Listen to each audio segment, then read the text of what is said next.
Question number 3। दो loop दिए गए हैं। ध्यान देने वाली बात यह है कि दोनों लूप जो हैं वो नेस्टेड नहीं है, ठीक है, सेपरेटेड है, एक दूसरे से अलग अलग है, ठीक है। तो इसका मतलब क्या है कि ये फॉर पहला जो लूप है वो कितनी बार चलेगा, एन टाइम चलेगा, और इसके अंदर की स्टेटमेंट कितनी बार चलेगी, एन टाइम्स, ये ठीक है। दूसरी दूसरा जो लूप है वो कितनी बार चलेगा, एम टाइम्स, यानी वन से लेके एम तक, और इसके अंदर की जितनी स्टेटमेंट्स हैं वो कितनी बार चलेगी, एम तक, ये ठीक है। तो टाइम कॉम्प्लेक्सिटी कितनी हो जाएगी, T of N equals to M plus N, क्योंकि ये दोनों अलग अलग हैं, यानी एन की एन जो है वो एम से अलग हो सकता है, बड़ा या छोटा कुछ भी हो सकता है, तो हमें दोनों केस कंसिडर करने पड़ेंगे, ये ठीक है। तो इसका जो होगा वो बीगो ऑफ एन प्लस एम होगा, ये ठीक है। ये जो स्टेटमेंट है, ये स्टेटमेंट, ये तो बीगो ऑफ कांस्टेंट टाइम लेगा, ये ठीक है। और बाकी के वन से लेके एन, कंडीशन क्या है, के इज़ लेस देन और इक्वल टू वन, ठीक है। तो हमने के को देख लिया कहाँ कैसे इंक्रीज हो रहा है, तो के वन है, ये ठीक है। फिर कंपेयर हुआ, one is less than N, ठीक है। वन के बाद कैसे बढ़ेगा, के इंटू टू हो जाएगा टू, देन कैसे बढ़ेगा, टू के बाद टू का two square, then two cube, two two की पावर फोर, ये ठीक है, until two raised to the power M, मान लिया हमने कि एम तक जाएगा। अब एम जो है two raised to the power M, यानी ये के की वैल्यू है, ये ठीक है। ये जितनी भी वैल्यू हमने लिखी है वो के की वैल्यू है, ठीक है। K equals to eight K equals to two raised to the power M, ठीक है। इस समय क्या होगा, के इज ग्रेटर हो जाएगा एन, तो ये कंडीशन फॉल्स हो जाएगी और लूप ब्रेक हो जाएगा, ये ठीक है। तो के की वैल्यू क्या है, two raised to the power M is greater than N, ये ठीक है। अब हमने लॉग लेना है दोनों साइड, तो एम लॉग टू एन, ये ठीक है। तो एम की वैल्यू क्या आ जाएगी, एम की वैल्यू आ जाएगी, सॉरी इधर लॉग है, लॉग एन, तो log N upon log two, ये ठीक है। और मैंने सबसे बेसिक मैथमेटिक्स जो सबसे पहला लेक्चर लिया था टाइम कॉम्प्लेक्सिटी, उसमें मैंने एक फार्मूला बताया था कि जो भी डिनोमिनेटर में रहता है उसको हम ऊपर कैसे ले आएंगे, log of base two N, ये ठीक है। तो एम की वैल्यू ये आ गई। अब जो टाइम कॉम्प्लेक्सिटी होगी वो एम होगा, क्यों, क्योंकि जब भी हम टाइम कॉम्प्लेक्सिटी की बात करते हैं तो नंबर ऑफ कितने टाइम एग्जीक्यूट हुआ ये स्टेटमेंट, ठीक है। वाइल के अंदर जितने भी स्टेटमेंट्स हैं वो कितने टाइम एग्जीक्यूट हुए, अब वो कैसे पता चलेगा, हमने जैसे कि मान लिया पहली बार एग्जीक्यूट हुआ वन के लिए, ये ठीक है, फिर दूसरी बार टू, तीसरी बार ये, ठीक है। तो टू ये हो रहा है, ये थ्री, यानी थ्री टाइम्स हो चुका है, टू की पावर फोर यानी फोर टाइम्स, टू की पावर फाइव यानी फाइव टाइम्स, ठीक है, और टू की पावर एम यानी एम टाइम्स, ठीक है। तो इसका आंसर जो होगा वो होगा big O of log N base two, ये ठीक है। तो बढ़ते हैं हमारे अगले क्वेश्चन की तरफ, और ये नेक्स्ट लूप है, तो ध्यान से। सबसे पहले आई को इनिशियलाइज किया है, I equals to N by two, ये ठीक है। तो मान लिया जैसे हमारे पास एक लिस्ट है, ये ठीक है, उसमें एन एलिमेंट्स हैं, ये ठीक है, one two up to N, ये ठीक है। अब हमने डिवाइड कर दिया एन बाई टू से, ये एन बाई टू, ये ठीक है। अब इनिशियलाइज कर दिया I equals to N by two से लेके एन तक, तो ये कितनी बार लूप चलेगा, एन बाई टू तक, ये ठीक है। तो मतलब क्या है कि अंदर में जितने भी स्टेटमेंट्स हो गए जो इस वाले लूप के लिए वो एन बाई टू, ये ठीक है। अब बात करें अंदर वाले लूप की, तो जे इक्वल्स टू वन से लेके एन तक चलेगा, लेकिन ध्यान रखना है कि जे जो है वो इंटू टू से बढ़ रहा है, ये ठीक है। तो पहले मान लिया जे की वैल्यू फर्स्ट टाइम कितनी थी, वन, देन कितनी हो जाएगी, वन इंटू टू यानी two, then two, two into two यानी फोर, यानी two raised to the power two, then two raised to the power two into three, two raised to the power three into two, that is two raised to the power four, ये ठीक है। अब N की value कितनी है, मान लिया ये कितने टाइम्स चला, के टाइम्स, ये ठीक है। तो two raised to the power K, ये हो गई जे की वैल्यू, ये ठीक है। अब जे की वैल्यू कब फॉल्स हो जाएगी, ये फॉर लूप कब ब्रेक हो जाएगा, जब जे इज़ ग्रेटर देन एन, ये ठीक है। जे की वैल्यू ग्रेटर हो जाए एन से, तो जे की वैल्यू हमने क्या मानी कि two raised to the power K हो गई, तब जाके हमारा लूप जो है वो ब्रेक हो जाएगा।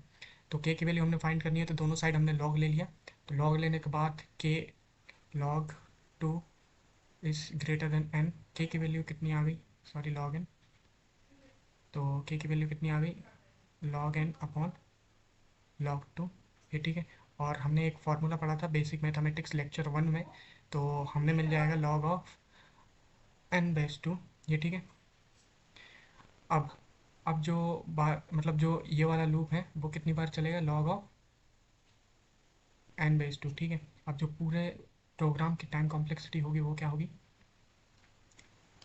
टी ऑफ एन, जो सबसे आउटर लूप की वजह से जो टाइम कॉम्प्लेक्सिटी आ रही है वो n/2, ये ठीक है, इनटू जो इनर लूप है उसकी वजह से टाइम कॉम्प्लेक्सिटी कितनी आ रही, log ऑफ n/2, ये ठीक है।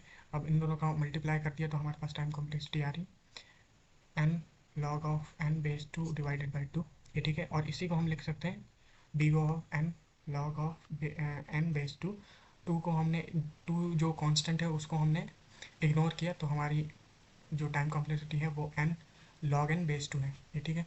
बढ़ते हैं हमारे अगले क्वेश्चन की तरफ।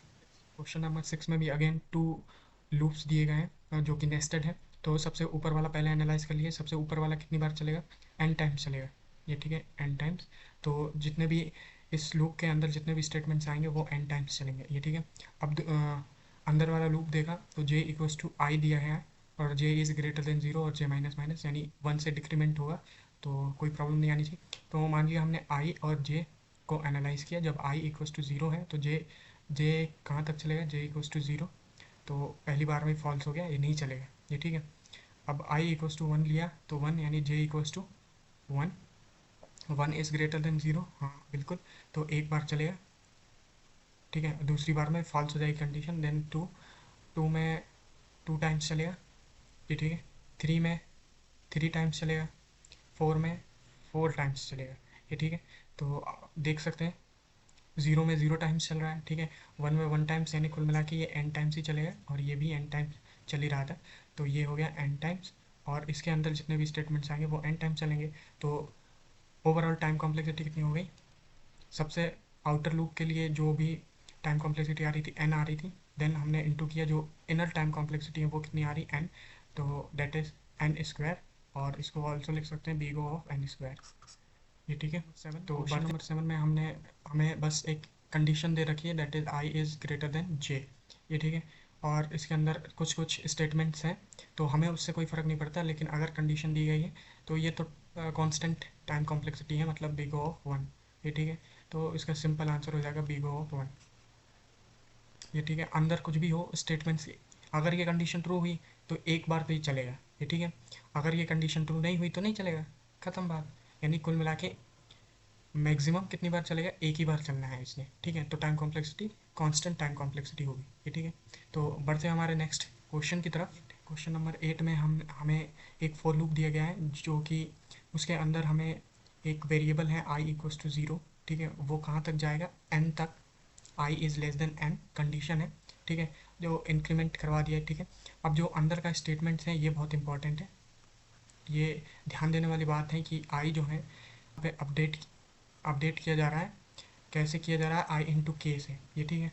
तो हम इसको एनालाइज करेंगे कैसे, तो आई की वैल्यू मान ली अभी 0 है, तो 0 इज़ लेस देन n, ठीक है, ठीक है। और फिर अंदर गए तो 0 आई इक्वल्स टू, ये आई की वैल्यू है ना, आई इक्वल्स टू, आई की वैल्यू अभी क्या है 0, 0 इंटू के, 0 से कुछ भी मल्टीप्लाई करेंगे तो अगेन 0, ठीक है। इंक्रीमेंट यहाँ पे होगा तो 1 हो जाएगा, ये ठीक है। तो अंदर गए कंडीशन चेक हुई तो कंडीशन अभी के लिए मान लिया ट्रू है, तो अंदर आए तो आई इंटू के यानी ये हो जाएगा के, ये ठीक है।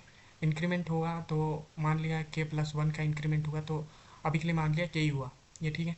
तो के इज़ लेस देन एन, ठीक है, मान लिया। फिर अंदर आए, अंदर में क्या है, आई इंटू के कर दिया, आई को अपडेट कर दिया, आई क्या है के को के इंटू के यानी के स्क्वायर, ये ठीक है।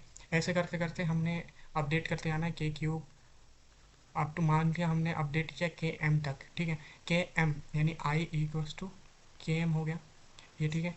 कंडीशन चेक होगी इसके लिए, ये मान लिया इस वैल्यू पर I equals to K raise to the power M पर हमारी जो फॉर लूप की कंडीशन है वो फॉल्स हो जाती है, मतलब क्या है, I is greater than equal to N हो जाता है, ये ठीक है। मान लिया आई इक्वल्स टू एन हो जाता है, तो आई हमने क्या माना, K raise to the power M पर हमारी जो कंडीशन है वो फॉल्स हो जाती है, तो m निकालने के लिए हम क्या करेंगे, लॉग लेंगे बोथ साइड, तो m बाहर आ जाएगा, log of K equals to log of N, ये ठीक है।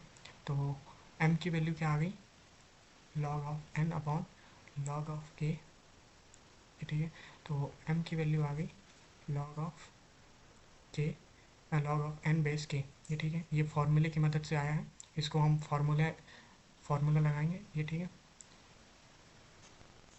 तो ये m टाइम्स हो गया big O of log of n base K, ये ठीक है, ये आंसर हो